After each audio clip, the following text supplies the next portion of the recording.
Hey y'all, welcome back to the Living Room Sanctuary. I'm your coach, Coco Bonique, and today we are talking about the 5 spiritual powers. All right, so let's get into it. The 5 spiritual powers are faith, diligence, concentration, mindfulness, and insight. So let's break these down. Faith, spiritual power number 1, is about how you believe in yourself and how you build your own confidence. When you have faith in yourself, then you're better able to step out into the world and show up as you are because you believe in who you are. You're authentic, you know who you are, and you're not wearing a mask with all the people around. You just show up as you. So this is a chance where you get to step into the arena, aka the world or your community, as yourself, and knowing that having that faith in yourself also means that you believe in something higher than you. Because when you have faith in yourself, that means you're getting the wisdom from something higher to be able to step on your own path. And when you do that, you map out a path of liberation for other people to follow. So continue to have faith in yourself, build your own confidence, and keep walking that walk and talking that talk. Right. Spiritual power number 2, diligence. Who and or what are you practicing for? When you're being diligent, that's when you are in your practice every day or whatever that looks like for you. I won't say that it's always every day, but diligence means that you are moving about in the world in a way that is consistent. It means that you know what you're practicing for, your why. So why do I show up to my yoga practice every day? I show up to my yoga practice every day to be embodied as I move throughout the world. As a body worker and massage therapist, it's really important that I connect to my own body before I start connecting to other people's bodies. And usually what happens is when I'm in my own practice of connecting to who I am and what that means for me, when my clients show up, they show up and they're like, oh, my shoulder hurts. And we go through a whole series of questions about their shoulder. And then I can actually feel what they're feeling in my own experience in my shoulder so I can better serve them during their session. So it's like as they continue to talk through it, I can feel like, oh, your shoulder's up here.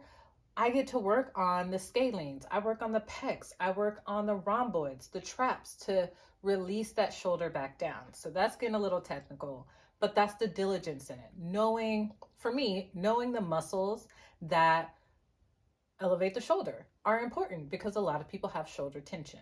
So whatever your practice is, whatever your career is, be diligent in it, be consistent in it. Show up every single day, no matter how you're feeling, because even if you show up with the most negative feeling, like you're angry about something, you still showed up.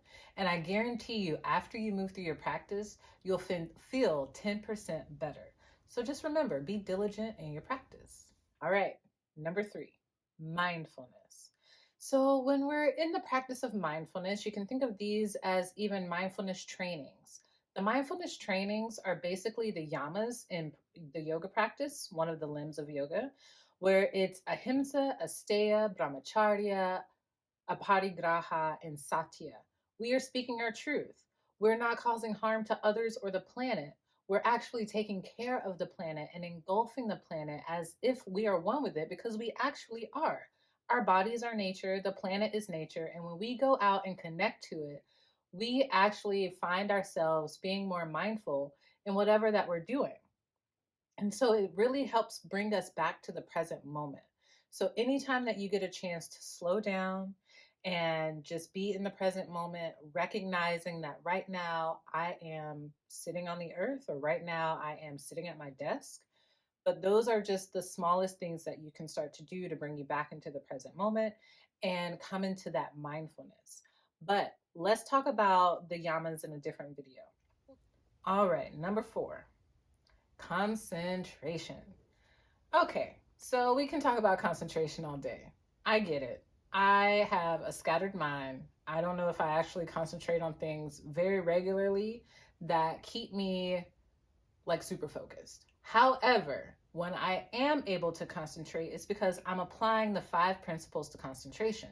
And we'll talk about the 5 principles in a different video, but as part of the spiritual powers, concentration is so important because when you get laser focused on something, you dive so deep into it that you basically become one with it. So just imagine like looking into a beautiful flower. Maybe from a picture you see the petals of the flower, maybe the stem and the leaves. But when you start to get deeper into the flower, you start looking at the detail in the petals. You start seeing the center of the flower. Maybe you even see the pollen within the flower. And you go as far as your eye can see. That's when you start to understand this power is made up of so many things. This flower is made up of so many things.